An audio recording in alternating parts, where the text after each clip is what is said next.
Hi, I'm Charlotte and this is Time Mama Tries to Read, and I am really sorry that I haven't uploaded in ages. If you can believe it, I've been ill again. So definitely not a fan of 2019 at the moment. I have read a few books and I've got a few things to say about them because, stuff isn't working. I will get back to it. So I have read an awesome book to start with. Utopia for Realists and How We Can Get There by Rutger Bregman, I believe. He's one of Europe's most prominent young thinkers. And I had this for Christmas of my husband I think it was last year. So it's right up my street. It's so easy to read. If you're not into reading sort of political science books, fear not. This is definitely an accessible read. His his thinking is it's kind of revolutionary. I've never read anything quite like it. I'm not saying I sort of keep up with political science books, but I would definitely say that I was really shocked. It appealed to the kind of social justice person within me, and to sort of boil it down. I mean, it is hard to boil it down, but basically he says that we've got to stop thinking that there's no way of improving the world, that we've come to a point in history now that we think we can't get any better. But when we look back on the things that we've achieved, the people in the past would have said the same thing. They would have said women will never get the vote, black people will never have equal rights. And he says, look, we're living in a post-Obama world. Women are meant to have equality. And he says, we shouldn't stop there. We should aim higher.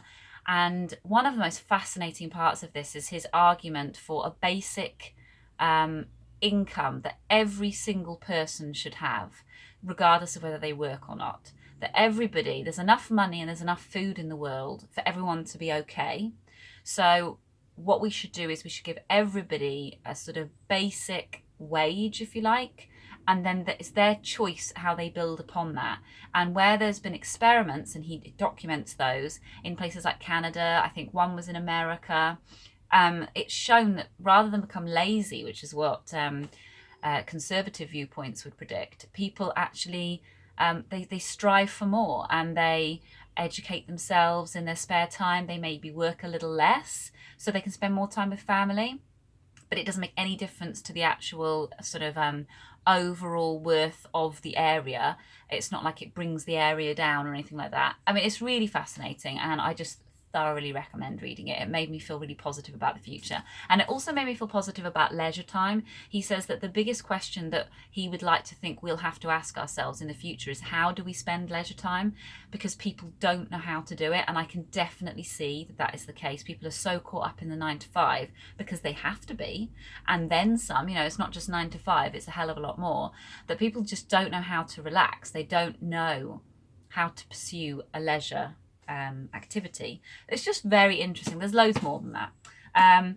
Then because I've been ill, I've not been able to do the readathon that I really wanted to do, which was the I Heartathon of Doris from Aldi Books. It was her creation, and it was awesome. I think it was 5 prompts, and one of them was about besties. It was about being best. You could sort of interpret them any way you wanted. So I had a selection of 5 books that I had chosen, and one of them was Quartet in Autumn by Barbara Pym, and I chose this because of Sean. So I consider Sean to be one of my booktube besties. So I decided to read an author that I know he loves. So I decided to read Barbara Pym, and I will tell you that I loved it. But first of all, I will say that halfway through the book, I was like, what am I doing? What is this book? How am I going to tell Sean that I don't like Barbara Pym? I couldn't work out what everyone saw in her. I found the characters unlikable, etc., etc. So it just goes to show you, I think I had one last time where this happened. You shouldn't always DNF. I pursued the goal of enjoying Barbara Pym, and just suddenly I did, and it was awesome. So the book is about 4 people that are nearing retirement, 2 men, 2 women. They all work in the same office. The 2 women approach retirement quicker than the men, so the men sort of have this preview of what it's going to be like to retire, and they're all single, living on their own for various different reasons. It kind of looks into their loneliness and why they won't interact with other people and how they maybe could and what it will take to bring them together. I just loved it. I haven't been able to stop thinking about it. I loved her. I loved her writing all the way through the first half. Found it very funny and very caustic. But I just didn't like the characters. And then suddenly I did. And I think that was almost a test in itself, that these people in reality, people don't like at face value, which is why they're all on their own. But if you just stick with them, I think we all have a work colleague that maybe we perhaps didn't get at first, and it maybe even took 6 months, and then suddenly we realised that they were a really nice person, and maybe they just were a bit shy, or that once you got past their gruffness they were actually really lovely. So I kind of felt like it was 4 of those all put together in the same office, and I really loved it. So that was my contribution to iHeartathon. I'm really sorry, Doris, that I couldn't do it. I was just too ill. Then I read Born Lippy by Jo Brand. So a lot of my subscribers are from America, so I don't know if this sort of translates to America, but Jo Brand is a kind of, well, she, instead of calling herself a national treasure, she calls herself a national disgrace. And she has really sort of run the gamut of that. Back when she was performing, when I was younger in the 90s, she was always seen as kind of edgy. She'd talk about periods and things like that in her stand-up, but very graphically, and literally just not giving a shit about what anybody thought. She'd talk about men, she'd slag men off. She was kind of seen as a man hater, but there was no real reason for that. She was just speaking her mind in a way that male comics did, but she was doing it from a female perspective. She wears Doc Martens and stuff like that, and she's, you know, she's well known for being quite a big lady, and she talks about that a lot, about the fact that she refused to conform, she refused to be dressy and change her ways, and this is her version of how to do female. Now, I did enjoy a lot of it. I loved the overall message that popped up over and over again, which was her advice constantly was to lower your expectations. And I think that is actually a really good way of living life. Not to expect the worst, but to just not always think that maybe the grass is greener, or that if you do this, this and this, you're going to have this perfect day. She says if you lower your expectations, you're inevitably surprised. And I did like that. I did find a lot of the advice quite bitty. It felt like she was trying to fill lots of, tick lots of boxes. I'm going to write about friendship, and I've made a list of what it is to be a friend, and I'm going to put a little paragraph on each. And you kind of felt, I don't know, and some of the advice was, I mean, maybe as an older person, that's why I felt it was a bit obvious, because I think the audience she's aiming for is her daughter's audience. She does tell you she tells you frequently Google it when she mentions anything that's like pre-90s. So I like that. But, and I'm not surprised, but I was disappointed. There was a chapter on feminism, and it was shaping up to be really good. And then she got onto intersectional feminism, which I don't think she actually named as intersectional feminism. And while she was very polite and very kind of, come on ladies, let's all sit down and have a cup of tea and talk about it, the gist of the argument was, if everybody just stopped talking about all these different splintering factors of feminism, then we'd just be able to get the main message through. And it's, anytime I hear about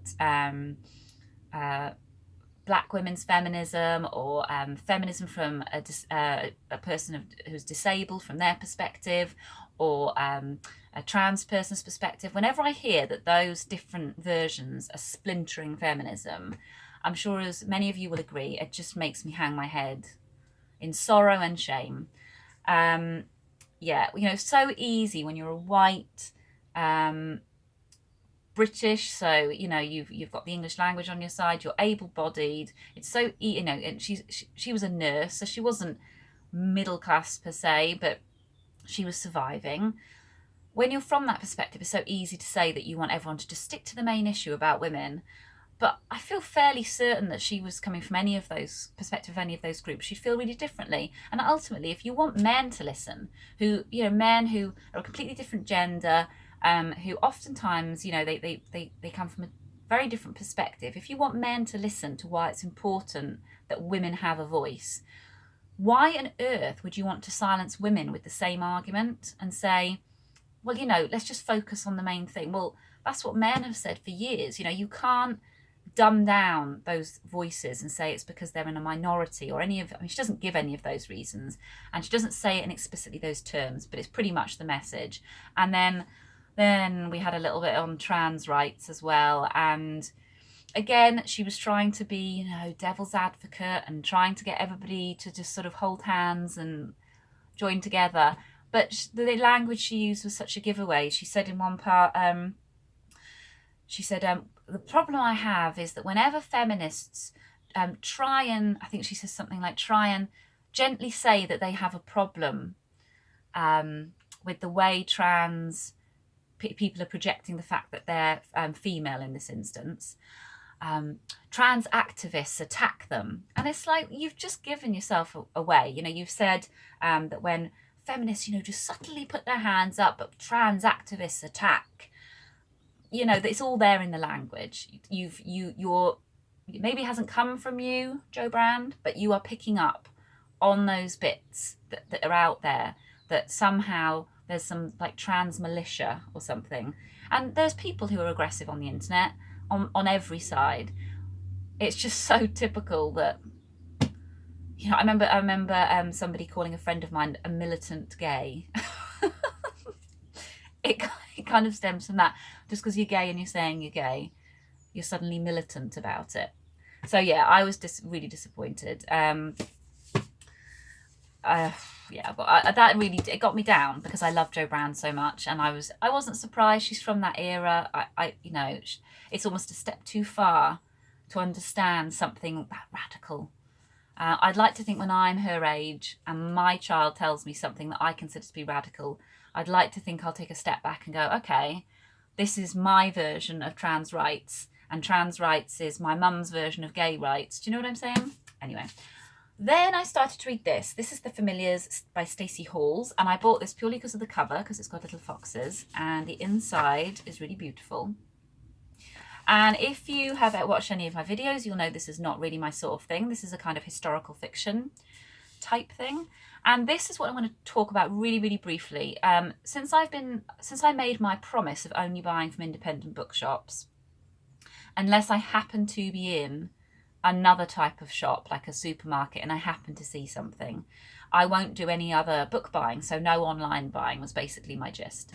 Because I don't need as many books as the type of books I buy online. I don't need that many coming through my door. And I wanted to give my money to an independent. It's not worked. I have not stuck by my guns. I've bought one book from an independent this year, and it was a book I ordered.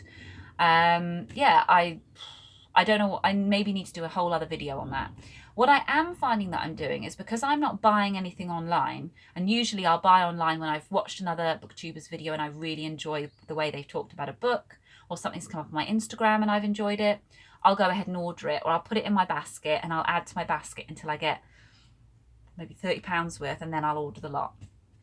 What I'm finding is, because I don't have that vent of ordering, I am just, as soon as I go into the supermarket, I'm scanning the shelves for anything vaguely that would look up my street. And I'm buying stuff that is not my cup of tea, and that's a little bit, it's just not stimulating to me. I love books as escapism, but I need something more. And that's not because I'm better than anybody else. It's just because maybe I'm lazy. If I want just pure escapism, I will watch tons of escapist TV. I've watched Friends so many times, it's ridiculous. Despite the fact there's a lot of social justice issues in that as well, like Fat Monica. When I was ill, I watched Jonathan Creek, which, if you haven't watched Jonathan Creek, get on like BBC America or something and watch it. It's on Netflix, actually, in the UK. You know, I've watched that so many times. Murder mysteries, really simple, easy to watch, funny. So I can watch things that are escapist. But when it comes to reading, I don't want to give 8 hours of my time to something that's just a story. I need something more. This was really beautifully written. There was some stuff in there I didn't like about women who were witches that had facial deformities. As soon as someone's got a facial deformity or a physical deformity and they're vaguely sort of associated with being bad, I just don't like it. It's, you know, something I wouldn't have noticed a few years ago, but I definitely notice it now thanks to people alerting me to it. Now, one thing I will say, I am approximately here in this book, and then I got sick. And I have a strong phobia of being sick. So in fact, holding this now is quite an achievement because I was reading this the same day. I associate this now with the fact that I was ill, and I just don't want to read it. So I don't actually know how it ends. Maybe the physical deformity thing gets wrapped up and those people are all lovely, but it didn't kind of come across that was going to happen. If anyone else has read this, I'd love you to tell me what happens. I'm obviously wasn't that into it because I didn't finish it and I'm not that bothered. But this cost me £6. That is a bargain. That's too good a bargain. But it also means I spent £6 on something that I'm not that bothered with. And I could have spent £10 on something that I really liked. So we need to come back to that. Then, right, before I wrap up, I'm just going to really quickly say that we're still reading War and Peace. I think Sian of Shani Reads has stopped, and I don't blame her. It is really, it's not necessarily heavy going, it's just quite dull. The only thing I'm really enjoying about it is talking with the girls about it. My dad loves this book, and I know loads of people do love it, and there's a lot to be gotten from it. It's full of stuff, you can just, tons of material about just the way he does characterization, his descriptions of war, his ideas about war, male bravado, his stereotypical portrayal of women. There's tons of stuff you can get out of it, but it's just not drawing me in. And there are so many characters that at the minute I am really struggling to tell the male characters apart because they're all at war at the moment and they're all a bit annoying. So yeah. Anyway, I'm going to end with what I'm currently reading, which is Siri Hustvedt's A Woman Looking at Men, Looking at Women, Essays on Art, Sex and the Mind. And I have given this book the beautiful additional T mark, which I'm a bit annoyed about. When I did that, I was very upset because it spoils this kind of paper sort of vagina that we've got going here, which I quite like. There we go. So yes, I've ruined it with my tea stain. But this is kind of where I'm at. So I've had this on my shelf for maybe a couple of years, maybe less. No, maybe a year. I did buy this from an independent bookshop. I bought it from the shop that I meant to be buying everything from, and I bought it full price. It was £9.99. I am loving this. I'm only this far, and it is slow reading because it's essays. You cannot skim read. You have to take everything in. I'm having to look up loads of artists because even though I love art, I don't know everything, and I'm having to sort of familiarise with the visuals that she's bringing in. But I am just absolutely loving slowing down. I have read too quickly. I'm buying too much trash that I don't want to read. I'm reading too fast in order to have something to talk about to you guys, and also just to fulfill this really weird momentum that I seem to be on. And I'm not sitting and kind of reading slowly and thinking, it doesn't matter if this takes me a month. Books can take a month to read. And I've lost track of that. So I'm basically at a reading sort of, I feel like I'm at a fork in the road, and I definitely need to sort of start veering off on a different path. I have put an internet order through. You may have noticed that I haven't done any book haul videos. I have been buying books, as I've told you just now, but I haven't done a haul because, again, I didn't want to feed that desire to just be buying for the sake of buying. I want to do book reviews. I don't want to do book hauls. But I have recently bought a load, and I think because I've put a lot of thought into them, I will share them with you in another video that I'll film this week. I've got a whole week off from work now, so plenty of time. Yeah, so there I am. Let me know if you've read any of these and what you thought. And especially, I'd love to know if anyone's reading this, because I know Sian from Shani Reads, I know you have this. So, but I don't think you've read it. So let me know if you want to catch up with me, and we'll do slightly more fun buddy read than War and Peace maybe. Okay, I hope you're all enjoying the weather if you've got good weather.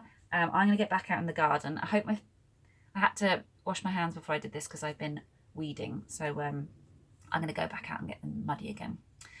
Okay, I will see you soon. Bye.